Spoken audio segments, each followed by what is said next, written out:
Hey gamers, welcome to the MF Gaming. We are here in the middle of the pitch of Torreense, a local club from Torres Vedras. We are here to interview a medical doctor about esports. Come on!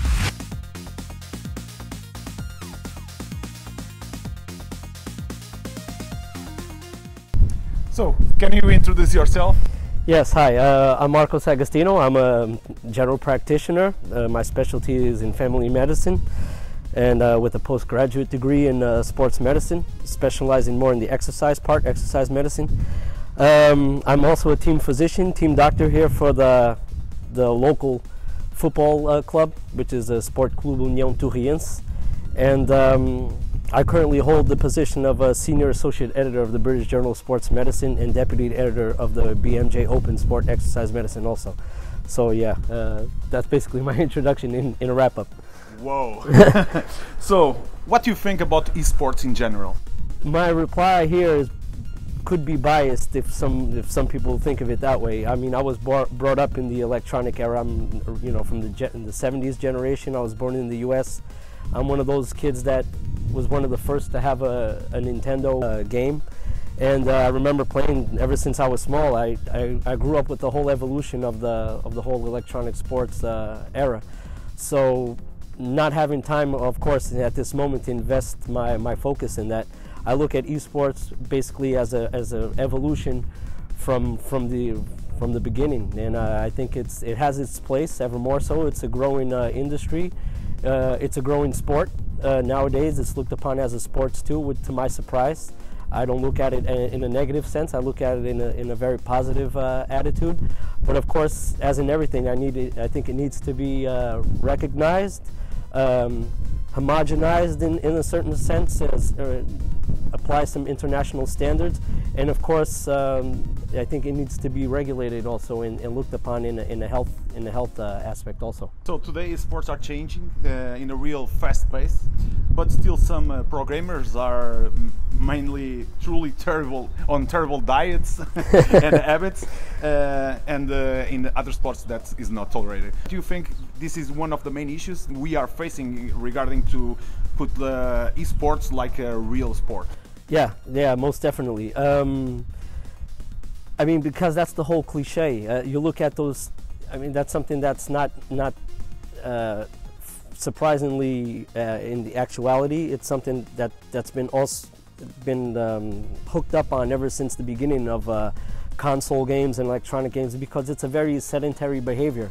Most of the time, it's you're sitting down. At the most, you're standing up, but you're very, in a very sit still or sit stand position, and so you don't create those kind of active habits. And due to that, and due to the prolongation of the time you spend on it, the dietary habits happen to come along too. I mean, you look forward to eating very quick foods, everything that comes out of like a box or a package, like potato chips and popcorn, which happens to be unfortunately very poor in a nutritional sense and very high,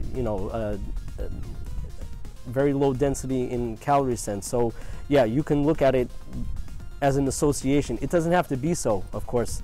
That's why I said in the beginning that I think it should be regulated, and I think a lot of awareness has to be done in this area to turn the sports more credible, the esports more credible, and become as healthy as possible for the esports athlete, of course.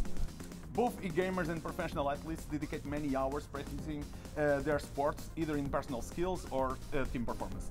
The most competitive teams in the world are already pushing the boundaries to improve player wellness with a nutritionist, yoga teacher, etc. What do you think is missing for a professional player to be considered as an athlete? Well, yeah, I think we have to look upon the esports athlete as a normal athlete, and of course, what is normal, of course.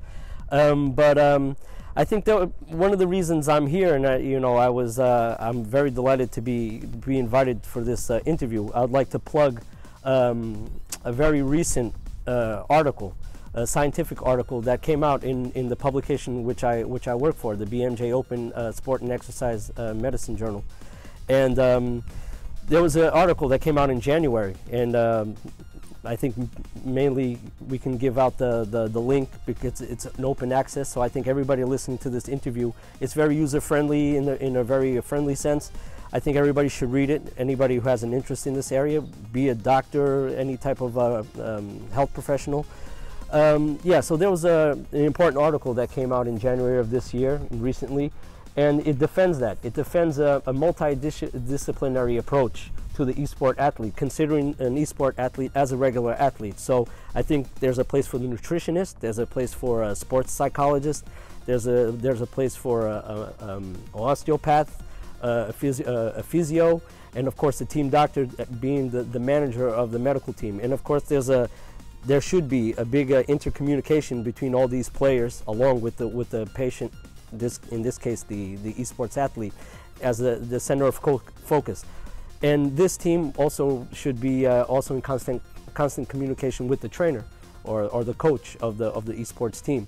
So yoga teacher, of course, it has a place. I mean, you can look at it as an extra add-on. And because why? I mean, and that's something that this recent article in the BMJ Open talks about. There's a lot of health issues that are associated with the esports athlete, you know, physical, mental, nutritional, and we have to look upon the athlete, the esports athlete, as another athlete in any other sports. Of course, just as there exists different modalities, you know, we have football, we have soccer, we have basketball.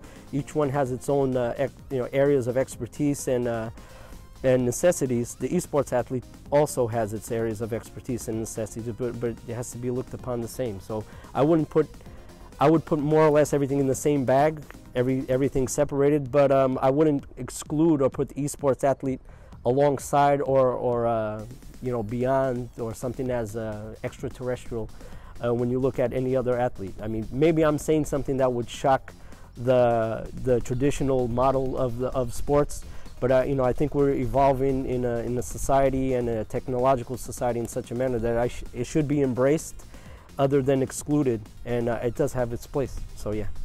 So the most common complaints for esports players are eye fatigue, followed by neck, back, wrist, and hand pain. It seems to me that is the same type of symptoms that you can find in the programmer or graphic designer that works from a normal job from 9 to 6. So do you think this is one of the main reasons why people in general don't want to consider esports players as real athletes? Well, I mean, if we look at it at that manner, if a soccer player has a back pain, are we going to look at it as a non-sport lesion too? I mean, it doesn't make any sense. And those common complaints in esports athletes, that's basically based on a questionnaire that evolved, and the article talks about that, from Joanne Donahue from the New York Institute of Technology. She's an exercise physiologist, and she worked with a specialist in family medicine, who's also part of the esports team. And they've done a questionnaire in the United States to 65 professional esports athletes around the U.S. And yeah, those are the common complaints: eye fatigue, hand pain, wrist pain, back pain. But